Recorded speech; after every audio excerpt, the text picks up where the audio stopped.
नमस्कार। ज्ञान सुधा पर हम सतत प्रतियोगी परीक्षाओं हेतु महत्वपूर्ण सामग्री जुटाने का प्रयास कर रहे हैं और इसी क्रम में हम कामायनी का अध्ययन सतत कर रहे हैं। कामायनी का ईड़ा सर्ग हम अनवरत उसका अध्ययन कर रहे हैं। जब हम ईड़ा सर्ग को देखते हैं तो जयशंकर प्रसाद ने इस ईड़ा सर्ग के माध्यम से बुद्धि और हृदय में समन्वय पर बल दिया है।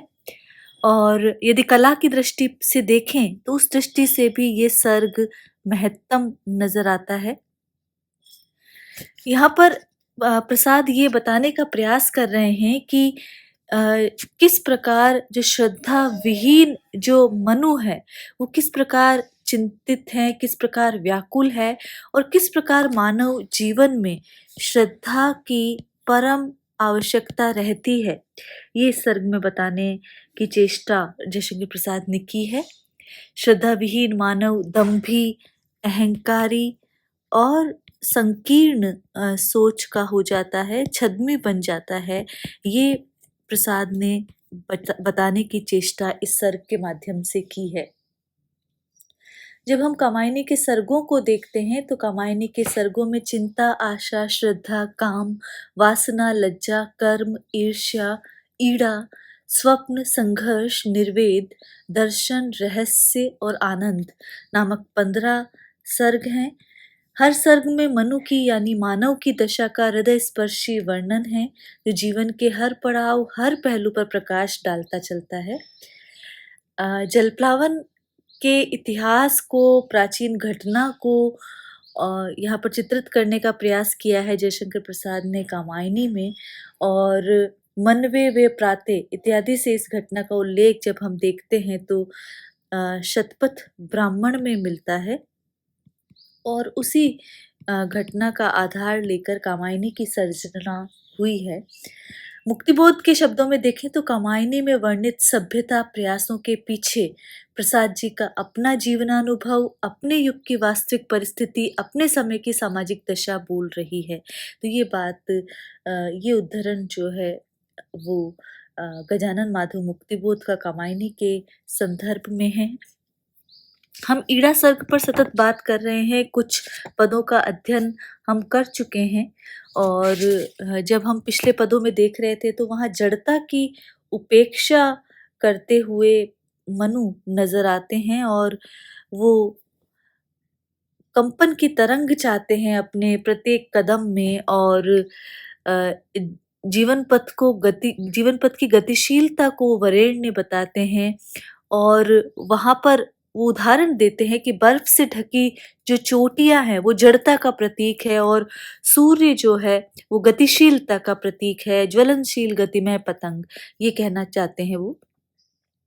आगे वो कह रहे हैं, अपनी ज्वाला से कर प्रकाश जब छोड़ चला आया सुंदर प्रारंभिक जीवन का निवास, वन गुहा कुंज मरुअंचल में हूँ खोज रहा अपना विकास।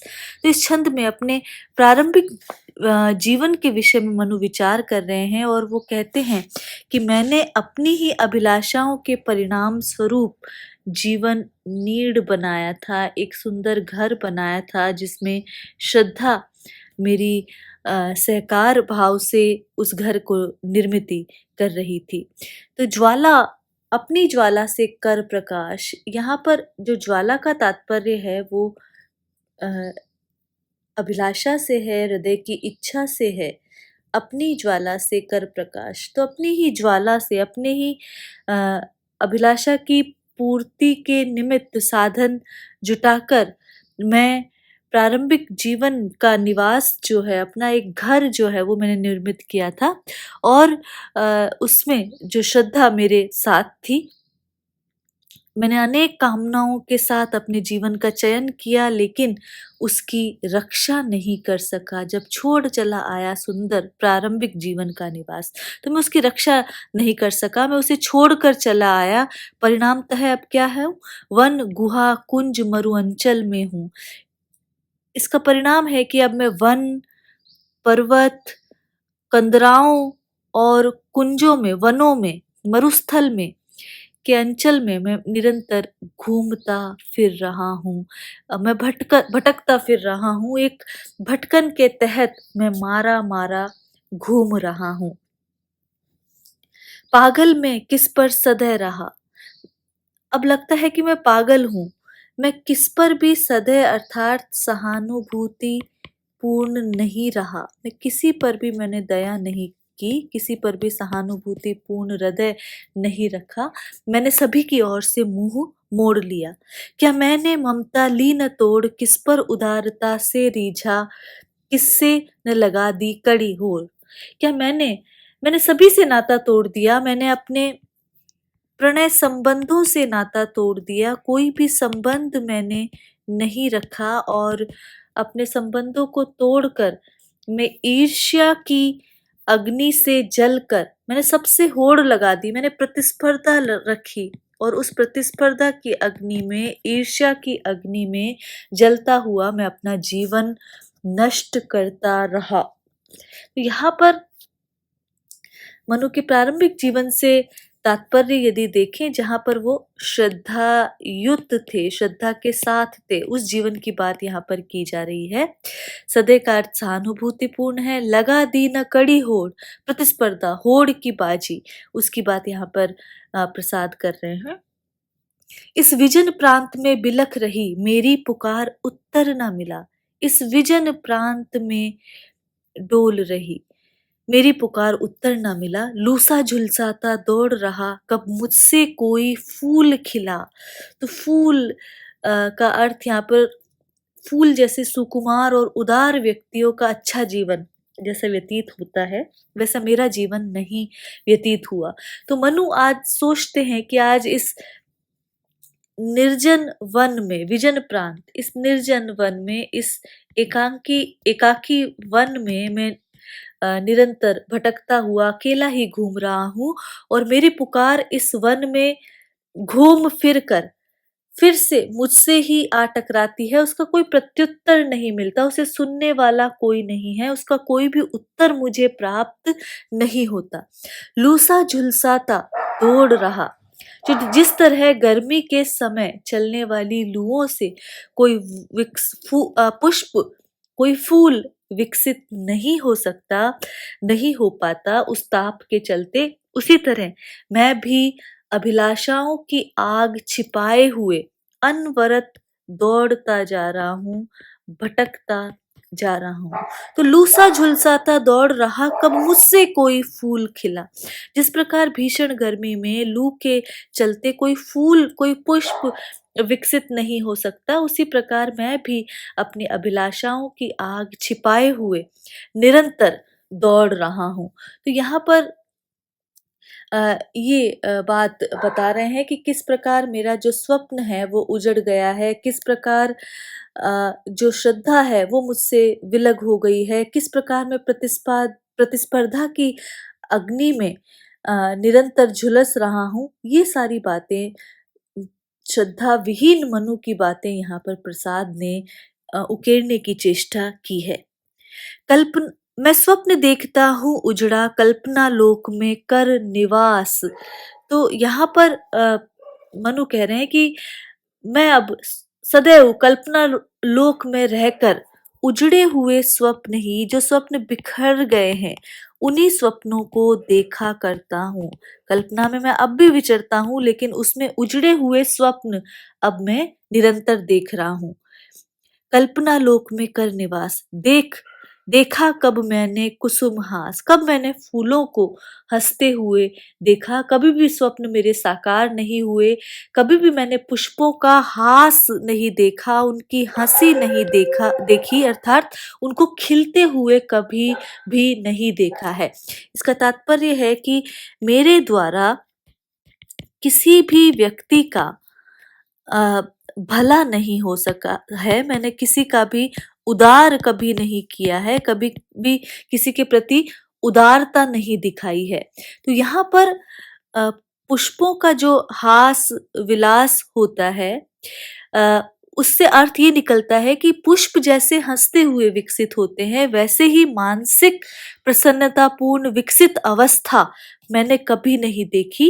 इसका अर्थ है कि मेरा जीवन उजड़ा और दूसरों को कष्ट देने वाला ही रहा है। तो यहाँ पर श्रद्धा के साथ बिताए दिन मधुर थे, ये अनुभव मनु करते हैं और अब वे उसे छोड़कर मारे-मारे फिर रहे हैं। प्रारंभिक जीवन का विकास जो हमने देखा था पद, उस वह उसी भाव को समेटे हुए हैं।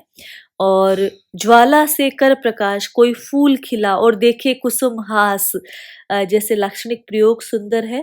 लूसा झुलसाता घूम रहा, यहाँ पूर्णोपमा अलंकार है और अंत्यानुप्रास अलंकार का प्रयोग सतत देखा जा सकता है। इस दुखमय जीवन का प्रकाश नवनील लता की डालों में उलझा अपने सुख से हताश, कलियां जिनको मैं समझ रहा वे कांटे बिखरे आस पास। तो जीवन का प्रकाश, जो जीवन की मनोहर आकांक्षाएं हैं, प्रकाश का तात्पर्य अभिलाषाओं से, आकांक्षाओं से है और जीवन की जो मधुर आकांक्षाएं हैं उससे यहाँ पर तात्पर्य है। तो मनु का जीवन जो हताशा और निराशा से एक बार फिर भर गया है, वे उसी निराशा भरे जीवन के संबंध में सोच रहे हैं और वे सोचते हैं कि मेरा जीवन अंधकार पूर्ण हो गया है। मनु सोच रहे हैं कि वे नीला आकाश दुख की लता है, नवनील लता की डालों में। तो दुख की, नीला कहा गया, नीला रंग दुख का है, तो दुख की डालों में निरंतर मेरा जीवन जो है झूल रहा है। कि नीला आकाश दुख की लता है और इसमें लगे हुए नक्षत्र सुख के कण हैं जो इसमें उलझ गए हैं।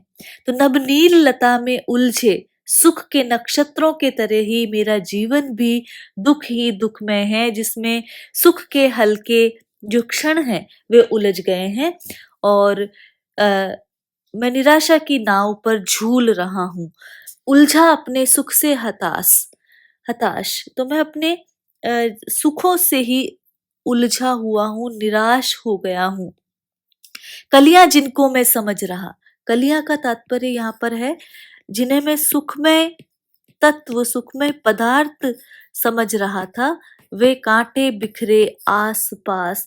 वे तो दुखद वस्तुएं हैं जो मेरे आस पास बिखरी हुई हैं। तो जिनको मैं सुखमय पदार्थ समझ रहा था, वे दुखद वस्तुएं हैं जो मेरे आस पास बिखरी हुई है।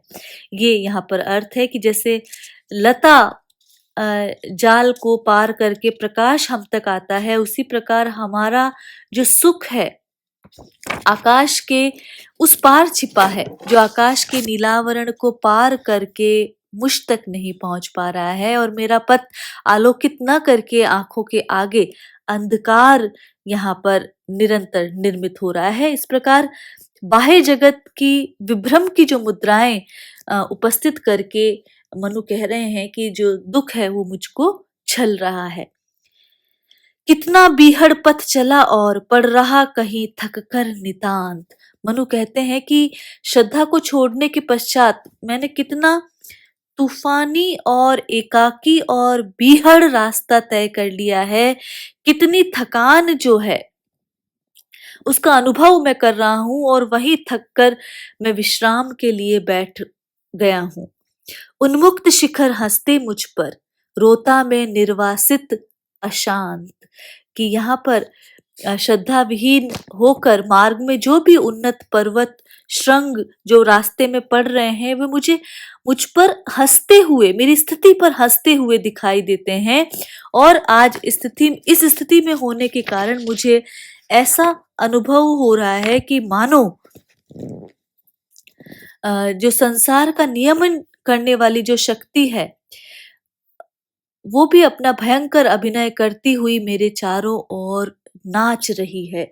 इस नियति नति के अति भीषण अभिनय की छाया नाच रही। मुझ पे पर्वत श्रृंग हंसते हुए से नजर आते हैं और मेरे इर्द गिर्द प्रकृति की जो नियामिका शक्ति है, जो नियति नटी है, वो भी मेरे इर्द गिर्द नृत्य करती हुई सी मुझे प्रतीत हो रही है। मानो मेरी असफलता ही प्रत्येक पद-पद पर उछल-कूद कर रही हो। खोखली शून्यता में प्रतिपद असफलता अधिक कुलाच रही।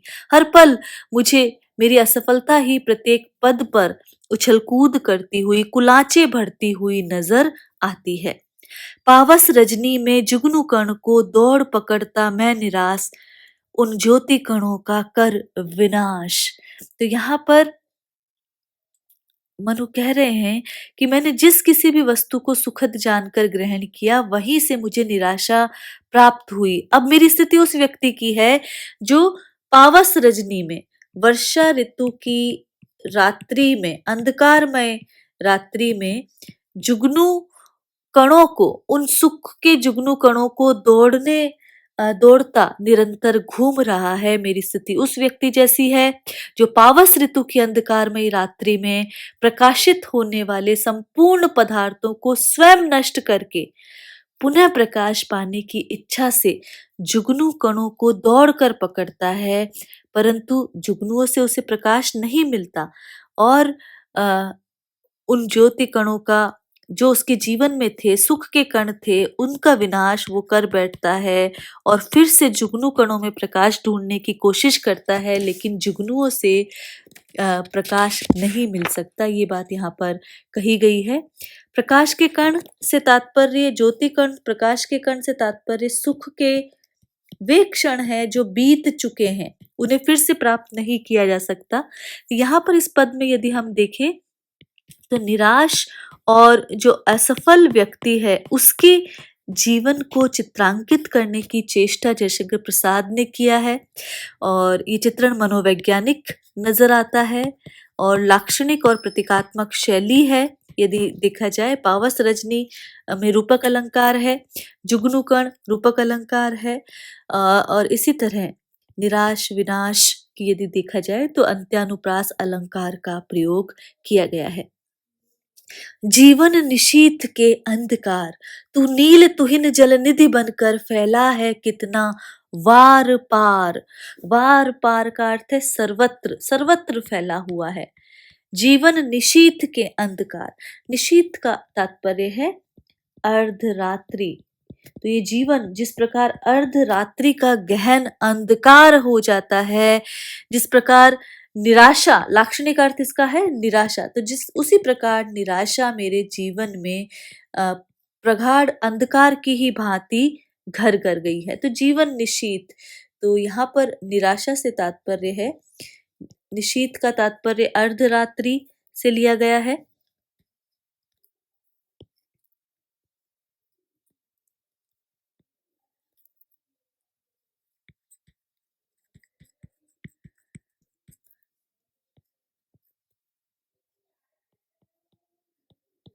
तो इस प्रकार मनु ने श्रद्धा को छोड़ दिया है और उसे छोड़कर वे निराशा के गहन गर्त में गोता लगा रहे हैं और इसी प्रक्रिया में वे अपने जीवन को अर्धरात्रि कालीन गहन अंधकार से उपमित करने की चेष्टा कर रहे हैं। तो वे कहते हैं कि मेरे जीवन में घने अंधकार के समान निराशा व्याप्त हो गई है। तू नील तुहिन जल निधि बनकर फैला है कितना वार पार। तो मनु कहते हैं कि जीवनगत व्याप्त अंधकार इतनी सघनता से जीवन में फैला हुआ है जैसे नील वर्णी तुषार युक्त कोई समुद्र हो। तो उसकी बात यहाँ पर की जा रही है कि श्याम रंग के तुषार कणों का जो समुद्र है, उस प्रकार मेरे जीवन में दुख सर्वत्र वार पार फैला है कितना वार पार, उसी प्रकार मेरे जीवन में जो दुख है वो फैला हुआ है। तो भाव है कि जीवन में निराशा ही निराशा व्याप्त हो गई है। अर्धरात्रि में व्याप्त अंधकार जिस प्रकार आकाश में चमकते हुए तारों को भी अपने में डुबा देता है, उसी प्रकार मेरे जीवन की संपूर्ण चेतना भी निराशा की गहन लहरों में डूब गई है। कितनी चेतनता की किरणें हैं, डूब रही ये निर्विकार, विकारहीन होकर मेरी सारी चेतना की अवस्था जो है वो इस समुद्र में, इस निराशा के समुद्र में डूब गई है और सर्वत्र अंधकार ही अंधकार छा गया है। कितना मादक तम निखिल भुवन, भर रहा भूमिका में अभंग। तू मूर्तिमान हो छिप जाता, प्रतिपल के परिवर्तन अनंग। तो यहाँ पर कितना मादकतम निखिल भुवन, ये जो सारा संसार जो है वह कितना मादक है। निराशा का जो अंधकार है और मेरा ये जो संसार है वो कितना मादकतम है। और मादकतम क्यों कहा गया है? ये संपूर्ण संसार को अपनी किरणों से भरता जाता है। अंधकार से व्याप्त संसार की भांति भी मेरी चेतना भी क्षीण होती जा रही है। परिणामतः मैं कुछ भी नहीं सोच पा रहा हूँ, इसलिए ये मादकता है। भर रहा भूमिका में अभंग, तो मेरी जो चेतना है वो टूटती जा रही है और मैं किसी भी भूमिका में, किसी भी चेतना में नहीं रह गया हूँ। तो पृथ्वी के प्रत्येक भाग को जैसे अंधकार इतना मदमस्त बना देता है कि उसे कोई होश ही नहीं रहता, उसी प्रकार मेरी चेतना की स्थिति हो गई है। तू मूर्तिमान हो छिप जाता, तू कभी प्रकट होता है, अंधकार कालिमा का रूप धारण कर लेता है और कभी छिप जाता है फिर प्रकट हो जाता है। उसी प्रकार प्रतिक्षण नवीन रूपों में ये दुख जो है, ये निराशा जो है, मूर्तिमत होकर मेरे सामने आती रहती है। और इस प्रकार प्रतिक्षण आकृति हीन परिवर्तनों के रूप में अंधकार आता रहता है। ममता की क्षीण अरुण रेख, खिलती है तुझ में ज्योति कला, जैसे सुहागिनी की उर्मिल अलकों में कुमकुम चूर्ण भला। तो यहाँ पर जिस प्रकार किसी सौभाग्यवती स्त्री की मांग में, उसकी घुंघराली लटों के बीच निकली हुई मांग में सिंदूर की भांति रात्रि के घने अंधकार को चीर कर उषा की एक लाली क्षीण दिखाई देती है, उसी प्रकार मुझ में भी, मेरे जीवन में भी ममता की एक क्षीण रेखा कभी कभी दिखाई देती है। तो यहाँ पर जो सुहागिन स्त्रियों की जो मांग है, जिस जो कि कुमकुम युक्त है, उससे ममता की क्षीण रेखा की तुलना की गई है। रे चिर निवास विश्राम प्राण के, मोह जलद छाया उदार, माया रानी के केश भार, जीवन निशीथ के अंधकार। तो यहाँ पर रेचिर निवास विश्राम कण, विश्राम प्राण के, मोह जलत छाया उदार। तो मनुष्य सोचते हैं कि हे निराशा, जिस प्रकार रात्रि का घोर अंधकार सभी चेतन प्राणियों को सुलाकर विश्राम प्रदान करता है और विश्राम देने के कारण प्राणियों का स्थायी निवास बना हुआ है, ठीक यही स्थिति निराशा की है। वह भी मेरे चिंतित और व्याकुल प्राणों में व्याप्त है, वे मेरे प्राणों से कभी दूर नहीं होती है। और किस प्रकार दूर नहीं होती है? जिस प्रकार अंधकार के काले बादलों की विस्तृत छाया दिखाई देती है और मोह जलद बादलों की छाया जिस प्रकार दिखाई देती है, उसी प्रकार निराशा भी मोह के रूप में दिखाई देती है। तो यहाँ कहना चाह रहे हैं प्रसाद कि जिस प्रकार मनुष्य के जीवन में जितना अधिक मोह होता है, उसे उतनी ही अधिक निराशा का सामना करना पड़ता है। तो यहाँ पर निराशा माया रानी का केश कलाप ही है, अनुराग उसका सिंदूर है, प्रतिपल जो बदलता रहता है, और मोह रूपी बादलों की छाया, उदार छाया का ही दूसरा नाम निराशा है। यही जो है निराशा रूपी रात्रि का अंधकार है। तो यहाँ पर निराशा का प्रभाव घने अंधकार की बात भांति होता है और कई स्थान पर प्रसाद ने निराशा के लिए घने अंधकार का प्रयोग किया है। तो यहाँ पर निशीथ के अंधकार के समक्ष निराशा को रखा है। तो इस पूरे पद में सांग रूपक अलंकार आया है। रूपकातिशोक्ति अलंकार भी सिद्ध होता है, क्योंकि कवि ने निराशा के स्थान पर केवल अंधकार शब्द से ही अपना काम चला लिया है, इसलिए रूपकाति शोक्ति भी कह सकते हैं।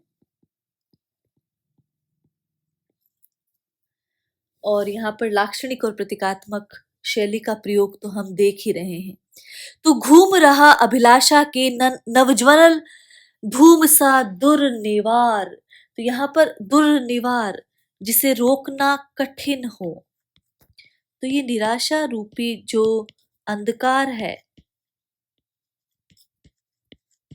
वो अभिलाषाओं के साथ निरंतर जीवन में घूम रहा है। नवज्वलन धूम सा, जिस प्रकार नई जलाई हुई आग से उत्पन्न धुआं होता है, उस जिसे रोकना कठिन होता है, उसी प्रकार मेरे जीवन में अपूर्ण लालसा बनके, कसक बनकर, चिंगारी बनकर मेरे जीवन में घूमता जा रहा है। तो मनु जीवन में व्याप्त निराशा की तुलना रात्रिकालीन अंधकार से जहां एक और कर रहे हैं, वहीं विभिन्न मोह के चलते किस प्रकार नवज्वलन धूम की भांति जीवन में निराशा का आगमन होता है, किस प्रकार निराशा का अंधकार नई जलाई हुई आग से उठे हुए धुएं की भांति सर्वत्र फैलता जाता है, उसी प्रकार यहाँ पर निराशा जो है वो एक धुएं की भांति मेरे जीवन में फैलती जा रही है। वह प्रयत्न करने पर भी नहीं हट पा रही है। चिंगारी सी उठती पुकार। तो अग्नि में जैसे कभी कभी चिंगारी चमक उठती है, वैसे ही अंधकार के कारण मेरे हृदय में भी लालसा के अपूर्ण रहने से कसक पूर्ण कराह निकल उठती है। ये बात यहाँ पर जयशंकर प्रसाद कहना चाह रहे हैं। यौवन मधुवन की कालिंदी बह रही चूम कर सब दिगंत, मन शिशु की क्रीड़ा की नौकाएं बस दौड़ लगाती है अनंत। तो यहाँ पर कहना चाह रहे हैं प्रसाद कि यौवन मधुवन की कालिंदी, यौवन की जो कालिंदी है, यौवन की जो यमुना है, तो जिस प्रकार सावन भादो के महीने में मथुरा में यमुना पूर्ण प्रवाह से भरकर रहती है और संध्या के समय उसमें चंचल और विनोदी स्वभाव वाले व्यक्ति भ्रमण करने के लिए नौकाओं पर निकल पड़ते हैं, उसी प्रकार अरे निराशा मेरे यौवन की धारा भी तीव्र गति से प्रवाहित हो रही है और चंचल अभिलाषाएं अनेक प्रकार से उमड़ती दिखाई दे रही हैं। तो यौवन की इस स्थिति में मन शिशु क्रीड़ाएं करता हुआ अनंत तक घूमता फिरता दिखाई देता है, लेकिन मेरा जीवन निराशा में भटक गया है। कुहुकिनी अपलक द्रग के अंजन, हस्ती तुझमें सुंदर छलना। तो हे निराशा, जिस प्रकार आधी रात का अंधकार, कुहुकिनी निशा का, जो अमावस की रात्रि का अंधकार किसी जादू करने वाली स्त्री की आंखों में लगे हुए काजल के समान जो दिखाई देता है, उसी प्रकार मुझे भी जिसमें सुंदर धोखा छिपा होता है, उसी प्रकार तू भी मुझे बराबर छूती रहती है। धूमिल रेखाओं से सजीव चंचल चित्रों की नव कलना। नव कलना का तात्पर्य है नवीन रचना, नवीन कल्पना। जैसे रात्रिकालीन अंधकार धूमिल रेखाओं से निर्मित एक सजीव चित्र के समान प्रतीत होता है, उसी प्रकार तू भी धूमिल स्मृतियों के माध्यम से अपना रूप संवारा करती है। चंचल इस चित्र, जो कल्पना के चित्र हैं, जो अतीत के चित्र हैं, उनके माध्यम से अपना रूप सजाया करती है और तेरे रूप में सजीवता और चंचलता का वास होता है। इस चिर प्रवास श्यामल पथ में छाई पीक प्राणों की पुकार।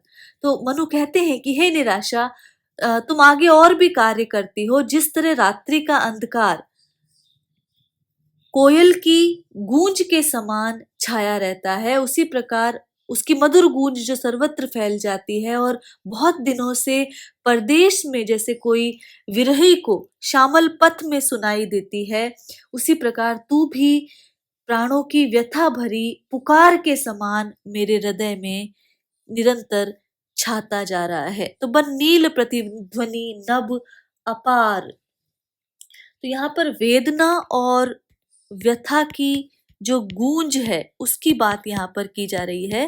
जिस प्रकार कोयल की गूंज जो है, कोयल की कूक जो है किसी प्रवासी व्यक्ति को देर तक सुनाई देती है, उसी प्रकार तू भी मेरे प्राणों की व्यथा भरी पुकार के समान मेरे हृदय में जो निराशा है वो निरंतर छाती जा रही है। तो यहाँ पर रूपक अलंकार, रूपकातिशयोक्ति अलंकार का प्रयोग है और लाक्षणिक भाषा का प्रयोग, प्रतीकात्मक शैली का प्रयोग प्रसाद ने यहाँ पर किया है और निराशा का चित्रण किया है। और जिस प्रकार आधी रात का अंधकार किसी जादू करने वाली स्त्री की आंखों में लगे हुए काजल के समान दिखाई देता है, जिसमें सुंदर धोखा छिपा रहता है, उसी प्रकार निराशा भी मनु के मन को निरंतर छूती जा रही है। ये बात यहाँ पर चित्रित करने की चेष्टा की गई है। आज के लिए इतना ही। आगे ईड़ा सर का अध्ययन हम जारी रखेंगे। नमस्कार।